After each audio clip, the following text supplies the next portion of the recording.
하나님을 노래하고 찬송하라고 명령하고 있습니다. 이것은 권유나 우리가 할 수 있는 선택이 아니고 성경이 우리에게 하라고 하는 명령입니다. 실제로 성경을 보면 성경 정말 많은 곳에서, 특별히 시편에 정말 많은 곳에서 하나님을 찬양하라, 하나님을 찬송하라, 하나님을 송축하라, 그렇게 우리에게 명령하고 있습니다. 가장 대표적인 구절 중에 하나가 시편 33편인데 시편 33편 1절과 2절과 3절을 제가 읽겠습니다. 너희 의인들아 여호와를 즐거워하라. 찬송은 정직한 자들이 마땅히 할 바로다. 수금으로 여호와께 감사하고 열줄 비파로 찬송할지어다. 새 노래로 그를 노래하며 즐거운 소리로 아름답게 연주할지어다. 성경은 우리에게 즐겁게 그리고 아름답게 하나님을 찬송하고 연주하라고 그렇게 말하고 있습니다. 즐겁게, 즐거운 소리로.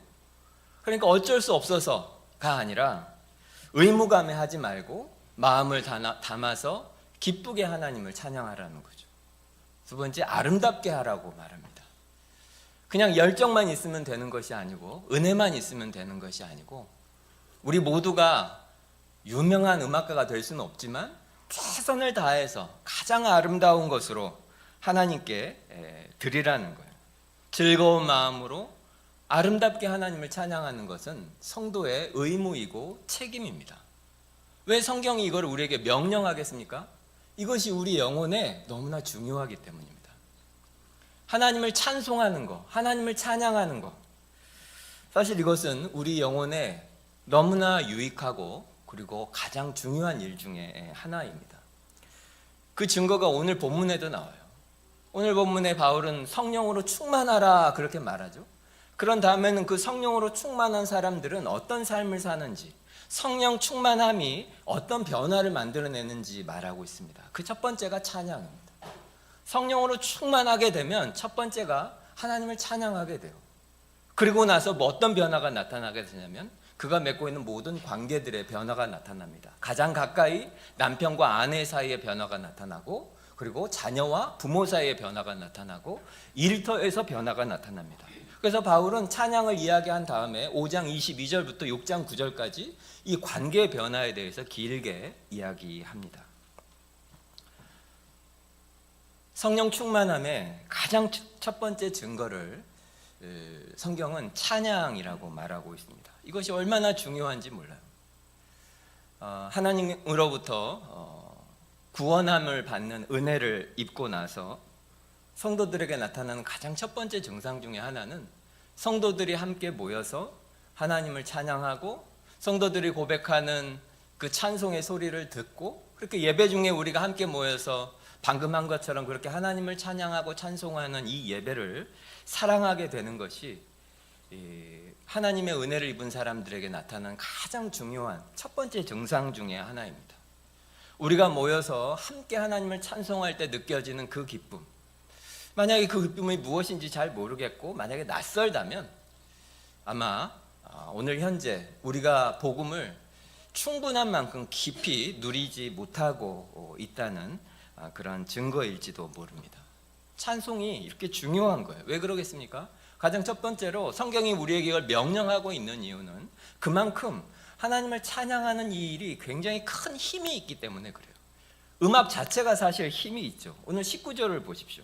너희 마음으로 주께 노래하며 찬송하며. 이건 바울의 명령인데요. 우리의 마음을 다해서 그냥 입만 이렇게 벌리지 말고 마음을 담아서 하나님을 찬송하고 그리고 하나님을 노래하라고 말하고 있습니다. 그냥 형식적으로 드리는 것이 아니라 마음을 드리는 것. 이거는 구약성경에 가장 많이 나오는 제사의 원리 중에 하나입니다. 실제로 이건 제사의 언어에 속한다고 볼 수 있어요. 하나님에게 제사를 드릴 때 항상 가장 귀한 것을 드리죠.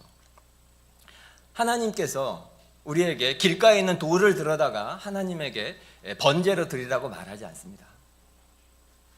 왜냐하면 그건 어디나 있는 거거든요. 우리가 하나님의 제단에 올려드리는 것, 그리고 하나님의 제단에 합당한 것은 항상 귀한 것입니다. 그 귀한 것을 넘어서 가장 귀한 것, 그래서 성경은 우리에게 무엇을 바치라고 하죠? 첫 소출을 바치라고 하죠. 그리고 첫 열매를 바치라고 하고 많은 자녀들 중에서도 장자를 바치라고 합니다. 가장 귀한 것이고 그래서 그것을 하나님께 드리는 것이 너무 마땅한 것입니다. 하나님에게 가장 좋은 것, 가장 귀한 것, 그것을 드리라고 하고 있고 그것이 바로 찬송입니다. 하나님을 찬송하는 것은 우리가 하나님에게 드릴 수 있는 가장 귀한 것 중에 하나입니다. 그리고 그것은 굉장한 큰 힘이 있어요. 고대인들도 우리가 영화 같은 데 보면 전쟁에 나가기 전에 아프리카에 있는 그 작은 부족에서부터 시작해서 모든 사람들이, 고대인들이 전쟁에 나가기 전에 항상 노래를 불렀습니다. 전사들의 노래죠. 전사들의 어느 문화에나 있어요. 여전히 우리가 볼 수 있는 데가 그 뉴질랜드 그 국가대표 럭비팀이나 축구팀이나 보면 그 사람들 까만색 그 유니폼 입고 막 춤 비슷한 거 하잖아요. 막 노래도 부르고 혀도 내들으면서 마치 원주민들이 하는 그 마오리 하카라고 부르는데 그것을 실제로 럭비 경기 하기 전에 앞에다가 상대편 놓고 막 합니다. 오래전부터 전쟁에 나가기 전에 전사들이 했었던 그런 노래에 해당해요.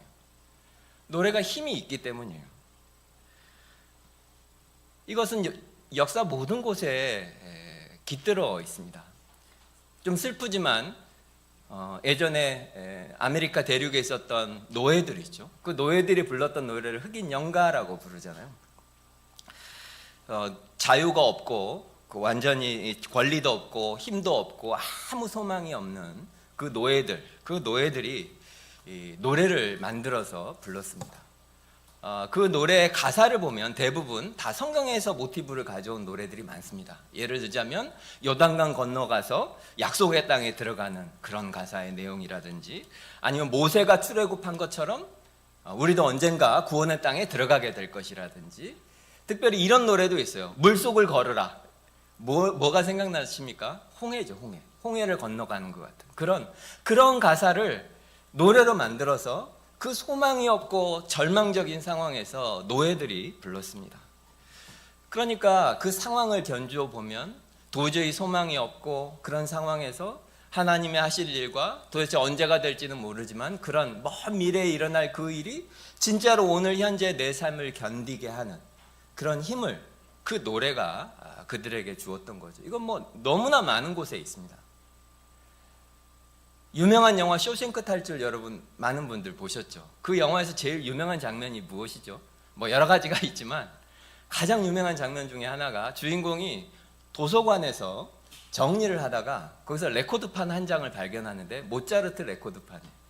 그래서 그거를 교도 소장 방에 들어가서 문을 딱 걸어 잠그고 거기에 있는 레코드판 트는 그 축음기에다가 그 레코드판을 걸고 온 교도소에 그 음악이 쫙 퍼져나가게 하는 장면이에요. 그게 모차르트의 피가로의 결혼. 저녁 산들바람은 바람에 날리고.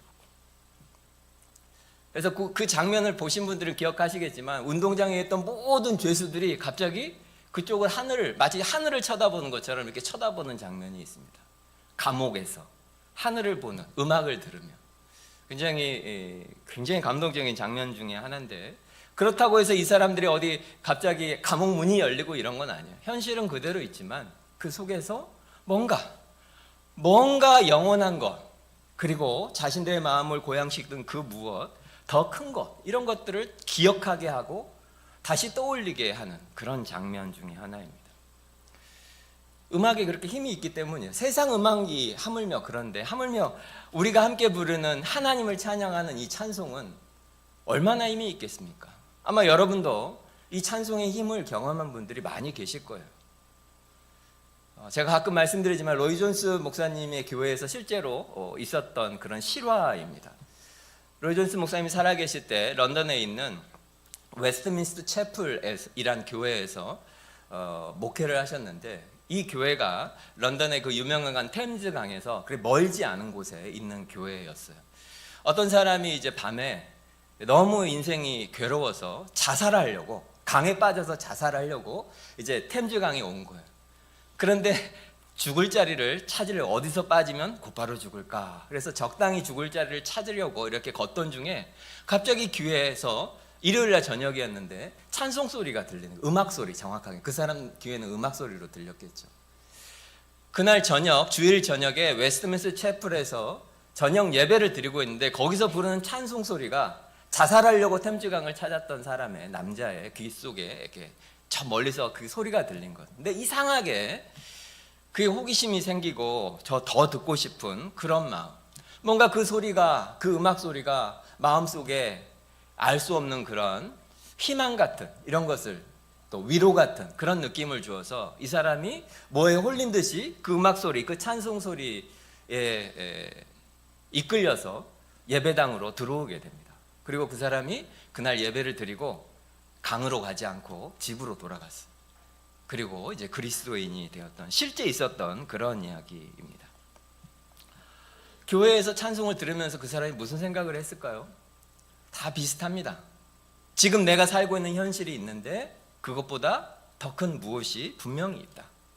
내가 살아야 될 어떤 이유가 있고 내 괴로움 말고도 더 중요한 일이 내 삶에는 분명히 있다. 그 어떤 것들을 음악이 일깨우게 했던 겁니다.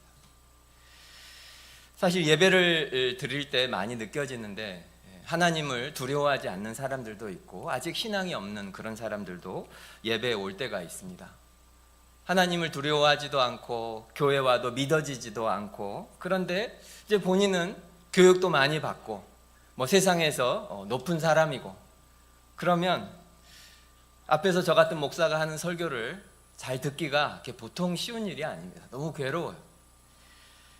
저도 가끔 경험한 적이 있습니다. 이렇게 앉아는 있는데 그 눈빛에서 그냥 뭐 경멸까지는 아니지만 야, 도저히 못 참겠다, 그런 눈으로 저를 쏘아보는, 그리고 차마 저를 보기가 괴로운지 눈을 찔끔 감고 이렇게 앉아 있거나, 또 어떤 분은 심지어 아예 고개를 푹 숙이고 설교 끝나고 예배 끝날 때까지 저랑 눈을 한 번도 안 마주치고 그렇게 있다가 그렇게 가시는 그런 분들도 있습니다. 쉽지 않은 거죠. 내가 저 사람보다 더 똑똑한데, 심지어 말도 안 되는 이야기를 앞에서 저 목사가 하고 있는데 사람들은 앉아서 듣고 있고, 이 광경이 너무 괴로웠겠죠. 앉아 있지만 하나님의 말씀이 선포되지만 그 설교가 귀에 들리지 않는 거예요. 그런데 이것은 예수 믿지 않는 사람들에게만 해당되는 것이 아니라 우리들에게도 가끔 그럴 때가 있습니다. 너무 힘들 때, 너무 고통스러울 때 우리도 그런 때가 있죠. 예배에 오기는 왔는데 설교가 전혀 들리지 않고 예배에 있긴 하지만 마음은 완전히 딴 데가 있는 그런 때들이 가끔 있습니다. 그런 때 우리의 마음을, 그 뾰족한 마음, 그리고 완전히 모난 그 마음, 상처받은 마음, 그것을 하나님의 말씀이 아니라 때로는 그 전해진 그 말씀이 아름다운 음악, 이 찬송을 통해서 우리 귀에 들려올 때 때로는 그 마음이 부드러워지고, 그리고 그 모난 그 마음이 이렇게 둥그러지고, 그런 경험들을 많이 하게 됩니다. 찬송을 듣고 또 옆에서 찬송 부르는 것을 내가 이렇게 듣고 있으면 내가 지금 경험하고 있는 것이 전부가 아니라 또 다른 것이 있구나. 내가 보고 있는 이런 시선 말고 또 다른 관점이 있구나.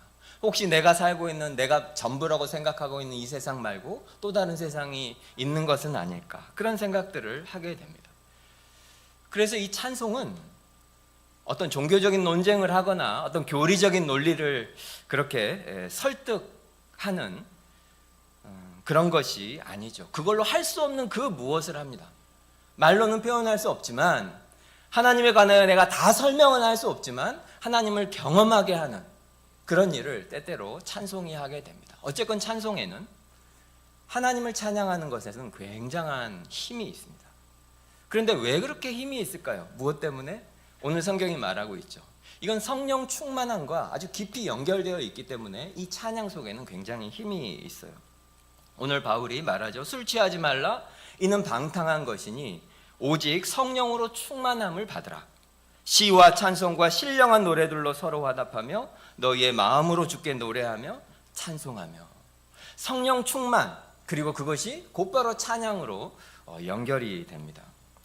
지난 지난번 설교에서 2주 전 설교죠. 제가 말씀드린 것처럼 이 성령 충만은 술 취함과 굉장히 비슷한 부분이 있죠. 하지만 술 취하는 것은 우리의 시선을 흐리게 만들고 진짜 현실을 제대로 보지 못하게 만듭니다.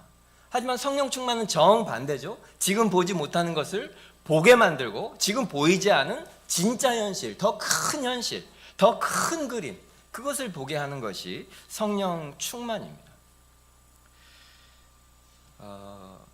예를 들자면 우리가 전쟁 중에 있다고 생각해 보십시오. 전쟁인데 막 전투를 벌이고 있다가 어느새 봤더니 우리 뒤에는 아군이 한 명도 없고 우리 부대만 완전히 거대한 적 앞에 딱 서 있는, 이제 다 우리는 죽었다 이런 느낌이 드는, 우리는 이제 소수, 너무나 소수인데 우리 앞에 막 200명, 300명의 적군이 딱 그 진을 치고 있고 이제 죽은 목숨이다 이렇게 여겨지는 그런 순간이 있다고 생각해 보십시오.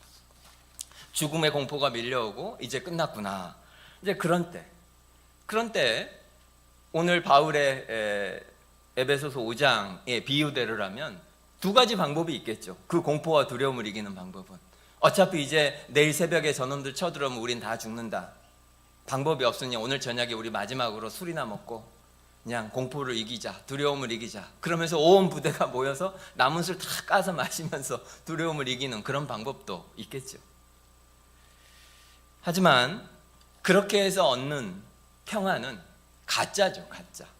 진짜 현실이 있는데 그것을 두려워하지 않게 만드는 가짜일 뿐입니다. 하지만 또 다른 방법도 있어요. 2주 전의 설교처럼 정찰병을 보내고 아군에게 연락을 해보는 거예요. 정찰병을 보내서 혹시 우리 아군이 오고 있지 않나, 우리를 위해서 누군가 우리를 구출하러 오고 있지 않은지 보내봤더니 진짜로 답이 온 거예요. 지금 눈에 보이지는 않는데 저 뒤에 한 1km, 2km 후방에 우리 군인들이, 우리 아군들이 이쪽으로 지금 오고 있다. 막 탱크 수십 대랑 수천 명이 완전 무장을 하고 지금 이곳으로 오고 있다. 그거를 만약에 알게 된다면, 그런 소식이 전해지고 그것이 전달이 되면 어떻겠습니까? 눈앞에 있는 그 200명의 적군이 어떻게 보이겠습니까? 너무 두려워서 벌벌 떨고 그러겠습니까? 2,000명이 우리를 지금 구하러 오고 있다. 수십 대의 탱크가 지금 오고 있다. 조금만 기다리면 된다. 이것이 진짜로 사실이라면 눈앞에 있는 그 200명이 나를 너무나 두렵게 하고 나의 모든 것을 포기하게 하는 그런 현실이 되지는 않을 거예요. 그것은 술 취함과는 비교할 수 없는 거죠. 성령이 충만하게 된다고 해서 눈앞에 있는 그 적이 순식간에 사라져버리는 것은 아닙니다. 하지만 분명한 것은 우리가 우리를 위해서 싸울 거대한, 나를 사랑하는 나의 군대가 있다고 하는 것을 보게 되는 것이, 그것이 성령 충만하게 되는 거죠. 삶이 어려워지면 또 고통이 생기고 문제가 생기고 질병이 생기고 실패가 있고, 그러면 우리가 느껴지는 것은 그것이 전부라고 느껴집니다. 이 현실이 전부예요. 이것이 무너지는 순간 내 인생도 끝이다, 이렇게 생각하게 됩니다. 그래서 회피하고 싶고, 그래서 잊어버리고 싶고, 마비되게 되고 싶고, 그래서 그냥 다른 것으로 그걸 잊어버리고 싶어 하지만 성령님은 그렇게 일하시지 않죠. 성령님은 우리의 눈을 크게 열어주십니다. 그래서 지금 두려워서 터널 증후군이라고 하죠. 야, 눈앞에 있는 그거 말고는 아무것도 보지 못하는 우리 눈을 크게 열어서 더 큰 것을 보게 해줍니다. 어떤 걸 보게 해줍니까? 예수님께서 나를 위해서 하신 일, 그 일 때문에 하나님이 나를 얼마나 사랑하시는지, 세상 사람들이 뭐라고 해도, 심지어 지금 나에게 너무나 중요해 보이는 이 일이 조금 실패한다고 해도 그것과 상관없이 나에게 얼마나 영원한 상급이 있는지, 그런 것들을 너무나 분명하고 명백하게 확신하게 해주는 것이 성령님이 하시는 일입니다. 그러면 지금 눈앞에 있는 이 문제들이나 어려움들이 순식간에 다 사라져버리는 것은 아니지만 그것이 내 삶을 완전히 통치하고 나를 완전히 지배하는 그런 현실이 되지는 않는다는 거죠. 그것이 성령 충만함이에요. 성령 충만함은 보지 못하던 진짜 현실을 보게 해줍니다. 그러면 어떻게 됩니까? 깜짝 놀라게 되고 마음에서부터 엄청난 기쁨이 생겨나고 감동이 생기고 용기가 생기고 그렇게 돼요. 그러면 어떻게 돼요? 그것이 분명하게 우리 바깥으로 표현이 되게 되어 있어요. 그것이 무엇입니까? 그것이 찬송이죠. 찬송. 눈이 활짝 열려서 와, 이것이 진짜였구나 알게 되면 그것은 필연적으로 우리 바깥으로 표현이 되게 돼 있고, 그것이 찬송입니다. 그런 의미에서 우리가 찬송을 부르는 것은 그냥 예배 시간에 예배 순서로 우리 다 일어나서 하나님을 찬송합시다 할 때 하는 그 예배 순서, 그것이 아닙니다. 우리가 찬송을 부르고 있는 것을 보면 그것은 한 성도의 영혼의 상태가 어떤지를 가장 결정적으로 보여주는 표지 중에 하나입니다. 내가 찬송을 어떻게 부르고 있나 한번 생각해 보십시오. 하나님을 찬송하고 있는 것을 보면 우리의 영혼의 건강이 어떤 상태에 있는지를 알 수 있습니다. 부정적인 사람들이 있죠. 그래서 항상 좀 까다롭고 어떤 상황에서 조금 부정적인 것들을 항상 보고, 그러면서 뭐라고 말하죠? 자기가 현실적이라고 말해요. 현실적으로 볼 때는 하면서 지극히 현실적이고 지극히 지혜롭고 지극히 지혜가 많아서 내가 지금 잘 보고 있다. 당신들은 지금 이 종교적인 눈에 너무 지금 가려져서 진짜 현실을 못 본다, 이렇게 말하죠. 그래서 현실적이라고 말하면서 매사 부정적인 이야기들을 합니다. 하지만 성경적으로 보면 그건 어떤 거죠? 진짜 현실을 보지 못하는 사람은 우리가 아니라 그 사람이죠. 오히려 우리 안에 성령이 계시고 그 성령님께서 우리 가운데 충만하게 거하시면 우리는 사람들이 볼 수 없는 것들을 보게 됩니다. 그래서 너무 마땅히 정죄해야 되는 사람을 보고도, 실패한 사람, 불완전한 사람을 보고도 정죄하거나 판단하지 않고 그 사람 안에서 선한 것들을 찾아냅니다. 남들이 보지 못하는 것을 보기 때문이죠.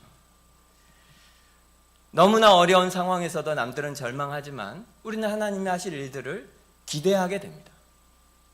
도단을 둘러싼 하나님의 천군 천사를 보기 때문이죠. 그래서 감사하게 되고, 절망적인 상황에서도 소망하게 되고, 사람들이 다 그 사람을 포기할 때도 그 사람 안에서 선한 것들을 보게 됩니다. 그런 의미에서 하나님을 찬송하는 사람은 그냥 감정이 성숙하고 감정적으로 그 사람이 강한 사람이 아니고, 눈에 보이지 않는 진짜를 정말로 보고 있는 사람, 그런 사람이 성령 충만한 사람이에요. 하나님을 찬송한다고 하는 것은 그런 의미에서 결국 예수님이 여러 곳에서 말씀하신 것처럼 우리 속에 가득한 것이 결국 우리한테서 터져 나오는 겁니다. 우리 속이 하나님이 보여주시는 것으로 충만하지 않으면 그것이 절대로 우리 바깥으로 찬송으로 나올 수가 없는 거죠. 하나님이 누구이시고 우리를 위해서 어떤 일을 하셨는지를 우리에게 보여주시면 그건 우리 속에 기쁨과 즐거움을 크게 하고, 그것은 우리 바깥으로 찬송으로 흘러나오게 되어 있습니다. 우리 내면의 표현이에요. 하지만 성경이 왜 이것을 우리에게 찬송하라고 명령까지 하겠습니까? 그것은 그냥 찬송이라고 하는 것이 우리 속에 있는 것을 그냥 표현하는 것을 넘어서서 찬송을 해야 비로소 하나님이 우리 속에서 시작하신 그 기쁨, 그 즐거움, 그 모든 것들이 진짜 충만하게 되기 때문에 그래요. 이건 제가 여러 곳에서 이미 말씀드린 적이 있어요. C.S. 루이스의 책 시편 묵상에 보면 이런 구절이 있습니다. 우리는 우리가 즐거워하는 것을 찬양하기를 기뻐합니다. 왜냐하면 찬양은 우리의 즐거움을 단순히 표현하는 것이 아니라 완성하기 때문입니다. 많이 들어보셨죠? 우리가 그 무언가를 찬송하고 찬양하는 것은 그냥 우리 마음을 표현하는 것을 넘어서서 우리의 기쁨을 완성해요. 우리의 즐거움을 완성하게 돼요. 예를 들어 여러분의 자녀가 학교에서 1등을 했어요. 수석을 했어요. 아니면 내가 이번에 직장에서 엄청난 성과급을 받고 혹은 승진을 하고 그랬다고 해보십시오. 그런데 이걸 자랑할 사람이 없다면 얼마나 맥이 빠지겠어요. 이거 누군가한테 말을 해야 될 거 아니에요. 그래야 더 기쁠 텐데 아무한테도 말할 사람이 없어요. 그냥 혼자 기쁘다면 물론 그것도 기쁘죠. 하지만 훨씬 그 기쁨이 적어질 수밖에 없습니다. 그걸 다른 사람이 듣도록 말을 해야 돼요. 찬송을 해야 한다는 거죠. 자랑을 해야 되고, 그렇게 그러면 그럴수록 우리 속에서 기쁨이 더 커지게 됩니다. 이건 우리 삶의 모든 곳에 있죠. 우리가 누군가를 사랑해도 사랑하기 때문에 그 사람에 대해서 막 누군가한테 말합니다. 그냥 찬양하는 게 아니에요. 왜냐하면 그렇게 하면 할수록, 내가 자랑을 하면 할수록, 그 사람의 좋은 점에 대해서 말을 하면 할수록 어떻게 됩니까? 나의 기쁨이 훨씬 커지기 때문이에요. 그리고 그 사람을 볼 때 더 사랑하게 됩니다. 막 흥분해서 옆에 있는 사람을 붙잡고 그 사람에 관하여, 또 그 사람이 얼마나 멋있는 사람인지, 아니면 그곳이 얼마나 아름다운 곳인지, 아니면 그 맛집이 진짜 얼마나 맛있는지 막 붙잡고 이야기하지 않습니까? 그래서 하다가 말할 사람이 없으면 어떻게 하죠? 그걸 노래로도 만들고 그림도 그리고 영화도 만들어서 온 세상 사람들한테 그것을 자랑하는 거죠. 그게 찬송이고 그게 찬양입니다. 도저히 내 힘으로 다 할 수 없는 그것을 어떻게든지 전달하면 전달할수록 내 마음의 기쁨이 커지고. 여러분 어떠세요? 누군가한테 예수님에 관해서 복음전도 해보신 적 있으시죠?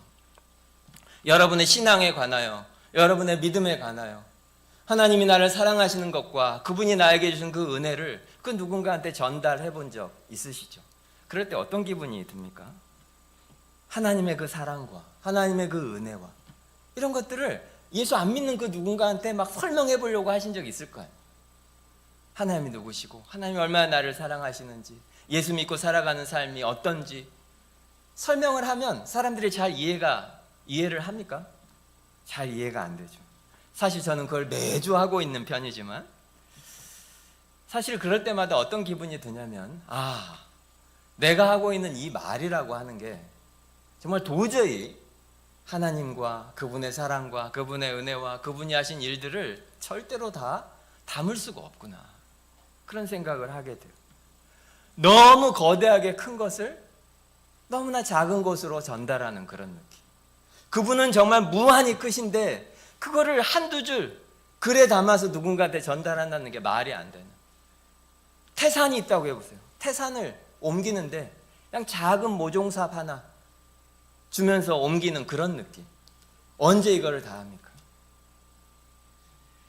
내가 하고 있는 이 말과 나의 표현과 언어와 내 비유와 내 논리와 이 모든 것들이 너무 빈약하고 그리고 너무 작고, 그것을 매번 느끼죠. 하지만 그것을 넘어서게 해주는 게 있어요. 그 부족함과 그 한계를 넘어서게 해주는 것이 바로 찬송입니다. 그것이 찬양이에요. 우리가 매주 부르는 이 찬송, 이 찬양은 그냥 만들어진 것이 아닙니다. 여러분, 평생을 살면서 우리는 보통 책 한 권 남기기가 어렵죠. 보통 사람은 못 남깁니다. 그런데 우리가 부르고 있는 이 찬송은 어떤 한 그리스도인의 삶에 하나님이 하신 거대한 그 농축된 그 큰 일, 그로 인한 그 신자가 느꼈던 그 감동과 하나님에 대한 영광과 감사와 이 모든 것들이 이 짧은 시 속에 아주 농축되어 있는 그런 글입니다. 여러 편을 작시한 그런 사람들도 있지만 대부분은 그 인생 살고 우리가 수천 년 동안 부르는, 수백 년 동안 부르는 이 찬송가 한 곡을 남길까 말까예요. 한 곡 남길까 말까. 그러니까 한 사람의 인생과 그 인생 속에 부어진 하나님의 무한한 은혜가 꽉 담겨 있는 시가 우리가 부르는 찬송가예요. 그리고 이 찬송가들은 그냥 우리가 정해서 부르는 게 아니고 교회가 100년, 200년, 때로는 300년 불러왔던 노래들입니다. 한 편 한 편이, 찬송가 한 곡 한 곡이. 그런데 그것을 내 입으로 부르고 내 옆에 있는 사람이 나와 같이 서서 그 찬송을 부르고, 그 속에는 하나님이 수천 년 전 그리고 수백 년 전 변함없이 해오신 하나님의 그 큰 일들, 그것들이 그 속에 있고, 그러면 그냥 나 혼자 신앙생활 할 때랑은 비교되지 않는, 내가 개인적으로 즐거워하던 것과는 전혀 비교할 수도 없는 훨씬 더 큰 기쁨과 즐거움이 우리 속에 있게 돼요. 그 순간. 다른 방식에서는, 그리고 다른 곳에서는 절대로 누릴 수 없는 기쁨이 교회가 함께 모여서 찬송 부를 때 있게 됩니다. 여러분도 다 아시리라 생각해요. 물론 말씀을 듣는 것은 너무나 중요합니다. 제가 계속 강조하는 것처럼 저는 그리고 그 말씀을 전하는 일로 부름받은 목사고 설교자입니다. 이 말씀 사역을 위해서 준비했고 그리고 지금도 여전히 최선을 다해서 하나님 말씀을 전하기 위해서 노력하고 있습니다. 하지만 하나님의 말씀을 듣고 수동적으로 그냥 듣기만 한다면 우리는 그냥 하나님을 우리가 사랑하고 즐거워하지만 너무 소극적인 방식으로만 즐거워하고 있는 거예요. 하나님의 말씀이 예배의 중심인 것은 맞지만 그것이 전부는 아닙니다. 여러분도 신앙생활 하시면서 때때로 경험하는 것처럼 어떤 순간에는 앉아있지만 그래서는 안 됩니다, 여러분. 하지만 설교가 안 들릴 때가 있어요. 말씀이 전혀 나에게 다가오지 않는 그런 때들이 있습니다. 하지만 그 들었던 말씀, 이미 다 알고 있는 말씀이에요. 그런데 그것이 어떤 순간 교회와 함께 부르는 찬송을 통해서 내 귀에 들려질 때, 귀로 설교를 들었을 때랑은 다르게 우리의 마음에 그 말씀이 부딪혀 오는 때가 있죠. 여러분들 다 경험하셨을 거예요. 그래서 우리는 찬송을 불러야 합니다. 내 곁에 있는 성도에게 찬송을 들려주어야 합니다. 여러분은 찬송을 어떻게 부르고 계십니까? 우리 주일마다 모여서 하나님 예배하잖아요. 그리고 많은 시간 찬송을 부릅니다. 우리는 그럼 어떻게 해야 할까요? 어떻게 해야 찬송의 이 능력, 이것을 우리는 진짜로 경험할 수 있게 될까요? 로마서 8장 22절과 23절 말씀에 보면 피조물이 다 이제까지 함께 탄식하며 함께 고통을 겪고 있는 것을 우리가 아느니라. 그뿐 아니라 또한 우리 곧 성령의 처음 익은 열매를 받은 우리까지도 속으로 탄식하여 양자될 것 곧 우리 몸의 속량을 기다리느니라. 깨어진 세상이 어떤 모습인지를 성경이 보여주고 있습니다. 하나님이 처음에 세상을 창조하셨을 때 그곳은 죄도 없었고 악도 없었고 질병도 없었고 죽음도 없었던 완전한 세상이었어요. 한마디로 온 세상에 샬롬이 가득했고, 그래서 온 피조물에게는 오직 기쁨밖에 없었고 즐거움이 가득했고, 다른 말로 해서 하나님을 찬송하는 것이 모든 곳에 가득합니다. 우리가 보고 있는 이 자연 만물도, 나무조차도 그 나무가 그냥 바람에 흔들리는 것 같아도 사실은 그것은 하나님을 찬양하고 있는 거예요. 그렇게 완전한 세상이었어요. 근데 죄가 들어오고, 그리고 그 죄의 결과로 어떻게 되었습니까? 찬송을 잃어버린 거예요. 온 세상이 마땅히 하나님을 찬송할 만큼 찬송하지 못하고, 그 결과가 무엇이라고 말하죠? 피조물이 다 이제까지 함께 탄식하며 함께 고통을 겪고 있다, 이렇게 표현하고 있습니다. 온 피조세계가 하나님을 찬송하는 것이 아니고 그 속이 무엇이 가득하다니? 고통이 가득하고, 고통이 가득하니까 입에서 뭐가 나옵니까? 탄식이 나와요. 힘들다, 괴롭다, 그 탄식이 나온다는 거예요. 그래서 우리에게 뭐라고 말하죠? 성경은 찬송하라. 너희의 마음으로 주께 노래하며 찬송하라. 그걸 다시 회복해야 한다는 거예요. 하지만 우리의 하루하루를 보면 사실 우리 입에서 나오는 말들을 보십시오. 어떤가요? 주님을 노래하고 찬송하고, 우리는 사실 거기에 우리의 시간을 많이 사용하고 있지는 않습니다. 오히려 우리 입에서 나오는 많은 말들이 고통이고 울부짖음이고 신음이고 탄식인 경우가 훨씬 많죠. 그래서 우리에게 꼭 필요한 것이 찬송을 해야 한다는 거예요. 다시 그 찬송을 회복해야 돼요. 그냥 물리적으로 한 주간을 살면서 여러분은 찬송을 부르시나요? 입을 열어서 찬송을 부르신 적이 있으십니까? 어떻게 해야 할까요? 찬송하라 그럼 이제 마음 정해서 찬송을 해야 되겠다 하면 될까요? 성경에 매우 중요한 약속이 있습니다. 히브리서 2장 12절 말씀인데요, 히브리서 2장 12절 말씀에 보면 이렇게 되어 있어요. 이르시되 내가 주의 이름을 내 형제들에게 선포하고 내가 주를 교회 중에서 찬송하리라. 다시 읽겠습니다. 내가 주의 이름을 내 형제들에게 선포하고 내가 주를 교회 중에서 찬송하리라 하셨으며, 예수님 말씀이에요. 우리가 예수님 이름으로 여기 모여서 하나님을 찬양할 때 예수님이 어떻게 하십니까? 우리 가운데 계십니다. 이건 예수님의 약속이죠. 예수 이름으로 모인 곳에 예수님이 함께 계십니다. 그래서 눈에 보이지 않지만 지금 이곳에 예수님이 계셔요. 그런 다음에 어떻게 해요? 내가 주를 교회 중에서 찬송하리라. 예수님께서 교회 중에서 우리들 가운데 계시면서 어떻게 하신다는 거? 예수님이 찬송하신다는 거예요. 예수 이름으로 모인 우리 가운데 예수님이 오시고 우리가 찬송을 부르면 예수님께서 교회 중에서 그분도 우리 가운데 계셔서 하나님을 찬송하셔요. 어떻게 하십니까? 우리가 찬송을 부르면 우리의 찬송은 예수 그리스도 안에서 하나님에게 드려지게 됩니다. 어떤 장면이 떠오르세요? 요한계시록 5장에 보면 성도들이 기도를 해요. 기도를 하면 그 성도의 기도가 어떻게 되죠? 금 대접에 담깁니다. 금 향로에 담겨요. 그래서 그것이 보좌에 앉으신 어린 양이신 예수 그리스도에게 전해지죠. 그것과 비슷한 거예요. 우리가 얼마나 불완전한 죄인입니까? 우리가 뭐 다 노래를 잘하는 게 아니잖아요. 이런 우리들이 깨어진 소리로 그리고 불완전한 마음으로 하나님에게 찬송을 부르지만 우리 가운데 계신 예수님께서 우리의 찬송을 받아서 하나님 아버지에게 전달될 때는 우리의 찬송이 너무나 아름다운 소리로 들리게 하신다. 그것이 예배 중에 우리가 드리는 찬송에 주신 하나님의 약속입니다.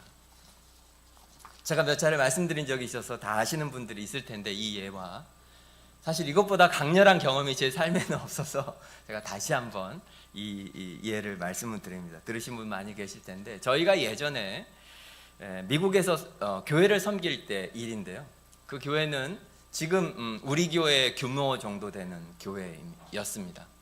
그리고 그 예배당은 한 120, 30년 된 정말 아름다운 예배당에서 아주 예배당이 높고 그래서 거기서 찬양을 부르면 그 찬송 소리가 이렇게 잘 울려서 되게 아름답게 들리는 그런 예배당이었어요.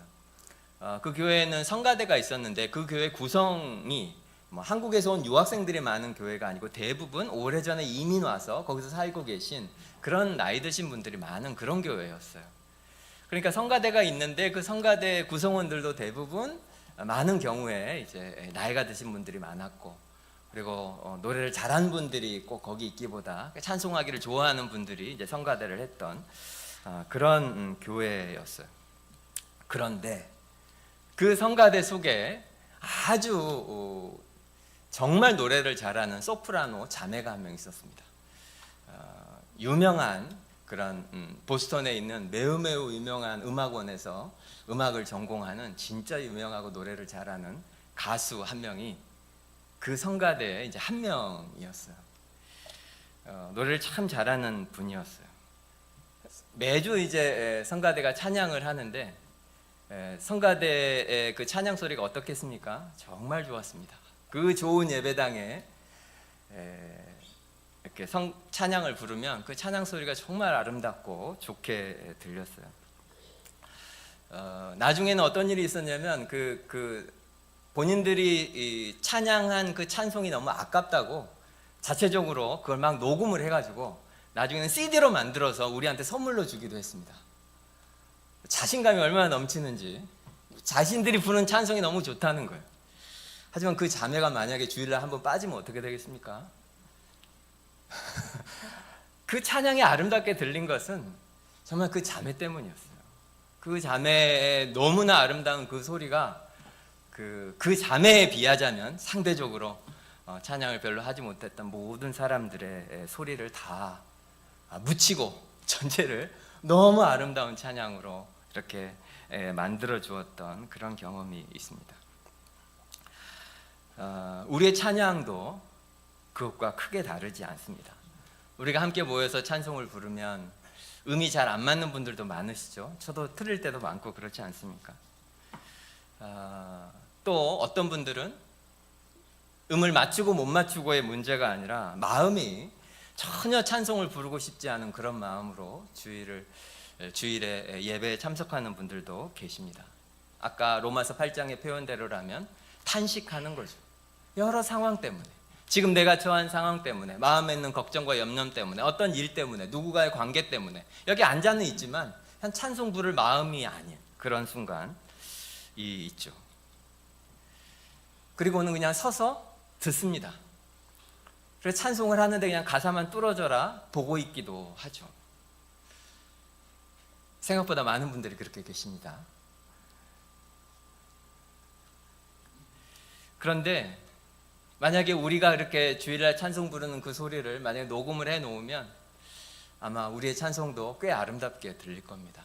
왜냐하면 우리 중에 이렇게 아름다운 목소리들이 곳곳에 있거든요. 여러분들 속에.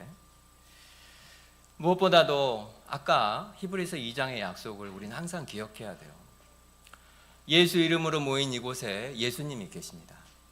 그리고 아까 말씀하셨죠. 내가 교회 중에 주의 이름을 높이고 찬송하겠다고 예수님이 약속하셨습니다.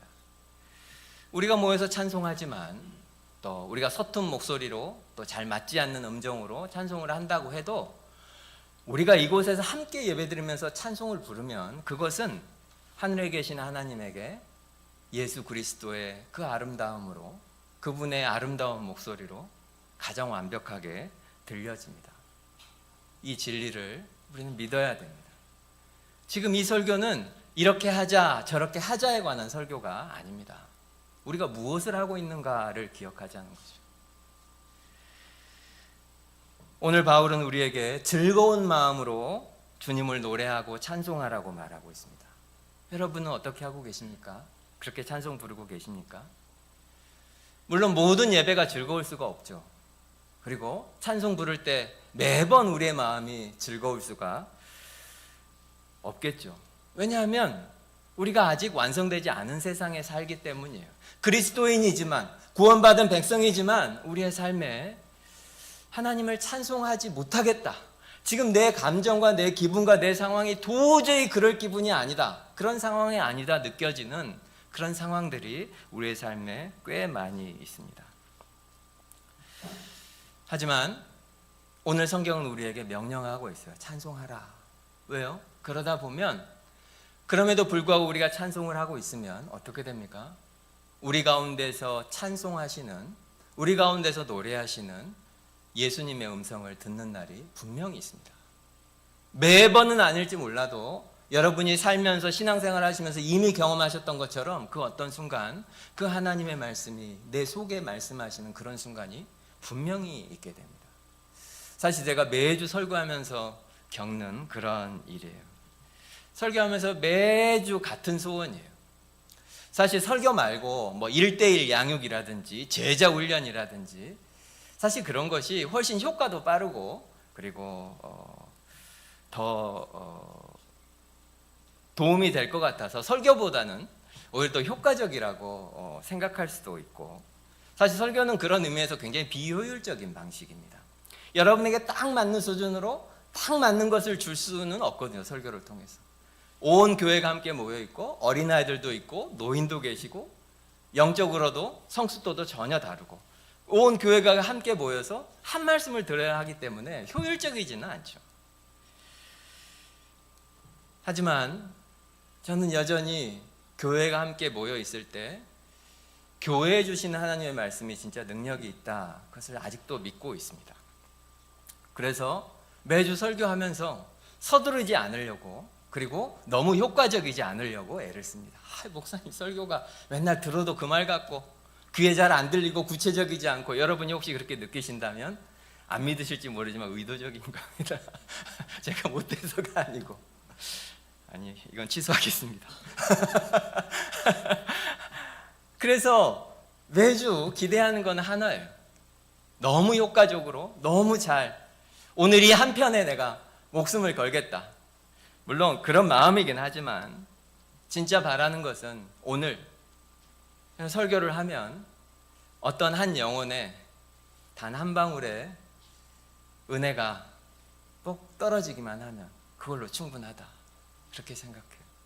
왜냐하면 우리에게 다음 주가 있고 또 그 다음 주가 있고 주님 부르시는 그날까지 우리가 함께 예배를 드릴 거 아니에요. 제가 무책임하다고 생각지 마십시오. 어떤 날이 있습니다. 여러분도 1년에 몇 번은 감동받는 날이 있잖아요. 찬송도 마찬가지입니다. 매번의 예배가, 매번의 찬송이 우리에게 그런 감동을 주지는 못하겠죠. 하지만 그 어떤 순간이 있어요. 내가 다 알던 건데 그것이 찬송을 통해서 내 영혼 속에 깊이 심겨지는 그 어떤 순간이 있습니다. 그럼 어떻게 되죠? 살 수 있습니다. 그러면 다시 또 한동안 살 수 있게 됩니다. 지금 찬양할 기분이 아닐 수도 있겠죠. 도저히 노래할 상황이 아닐 수 있겠죠. 내가 여기 서서 무슨 노래는 노래야. 그럴 수 있지만 성경은 어떻게 하라고 합니까? 그때 하나님을 찬양하라 말합니다. 하나님을 찬송하라. 그럼에도 불구하고 모든 상황이 그렇지만 그럼에도 불구하고 어떻게 하라는 거죠? 찬양하라라는 명령에 순종하기를 성경은 우리에게 말씀하고 계십니다. 왜냐하면 이 찬송은 그냥 내가 기분 좋을 때 부르는 노래가 아니에요. 내가 하고 싶을 때 그냥 부르는 그런 노래가 아닙니다. 이것은 지금 내 상황보다 훨씬 크신 하나님이 계시다. 그 하나님이 실존하시고 살아서 내 삶을 통치하신다는 것을 믿는 믿음의 고백이기 때문에 해야 하는 거예요. 내 기분 따라, 내 감정 따라, 내 상황 따라 안 해도 되는 그런 것이 아닙니다. 그러니 어떻게 해야 되겠습니까? 입을 크게 열어서 큰 목소리로 찬송을 해야죠. 그래야 삽니다. 그래야 옆에 있는 사람을 살립니다. 여러분이 찬송을 해야 옆 사람이 들을 거 아니에요. 도저히 기분이 안 돼서 찬송을 할 수가 없는 상황으로 그냥 서 있는 그 사람 귀에 하나님에 관해서 설교를 해주어요. 여러분이 찬송으로. 만약에 도저히 찬송할 기분이 아니라면 옆에 있는 사람이 선포하는 그 말씀에 귀를 기울이십시오. 그리고 거기에다가 여러분 마음을 주십시오. 그렇지. 하나님이 살아계시지. 하나님이 통치하시지. 그러면 우리 가운데 계신 예수님께서 그 찬송을 여러분의 마음을 담아 하나님에게 올려드릴 거예요. 구체적으로 여러분의 삶에서도 이것을 적용하십시오. 무거운 마음으로 출근할 때, 또 남편과 아내와 혹은 자녀들과 나는 대화 중에 상처 주는 말을 해서 마음이 너무 무거울 때, 또 여러 상황 때문에 마음이 두려울 때, 돈 걱정, 미래 걱정, 직장 걱정, 마음이 두려울 때, 그런 때 기도할 상황조차도 아닐 것 같을 때 조용히 찬송을 불러보십시오. 하나님의 위대하심을 선포하는 찬송을 들어보십시오. 주께서 여러분에게 말씀하시는 순간이 분명히 있을 것입니다. 오늘 이 말씀을 기억하십시오. 찬송하십시오. 마음으로 주께 노래하며 찬송하라. 하나님의 능력을 우리가 찬송을 통해 다 경험하게 되기를